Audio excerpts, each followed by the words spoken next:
আজকের ভিডিওটা খুবই ইন্টারেস্টিং এবং এটা হচ্ছে ক্যাসিও FX991 CW ক্যালকুলেটরের হিডেন অথবা সিক্রেট ডায়াগনস্টিক টেস্ট। এটা হচ্ছে CW ক্যালকুলেটর ফাংশন টেস্ট করার একটা ওয়ে। আমরা শিফট 7 এসি অন 4টা বাটন একসাথে প্রেস করব। দেন আমাদের সামনে সিম্পল একটা যোগ বিয়োগ আসবে 1 + 1 2। এটা সলভ করলে আমাদের টেস্টটা ওকে হয়ে যাবে। এখানে ডান দিকে কর্নারের উপর দিকে যে 9/12 আসছে, এটা হচ্ছে মূলত কতবার টেস্টটা সঠিকভাবে করা হয়েছে এবং কতবার আমি টেস্টটা করার জন্য অ্যাটেম্প নিচ্ছি। অর্থাৎ 9/12 হচ্ছে আমি 9বার টেস্টটা করছি সঠিকভাবে, আর 12বার হচ্ছে আমি টেস্টটা করার জন্য অ্যাটেম্প নিছি। অনেকের ক্ষেত্রে ডায়াগনস্টিক টেস্টটা হয় না, এটার কারণ হচ্ছে তোমরা ক্যালকুলেটরটা ইনিশিয়ালাইজ করো না।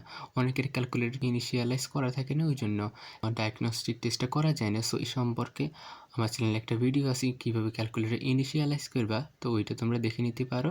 আর লাইক, কমেন্ট, সাবস্ক্রাইব করার জন্য ভুলবেন না। Thanks for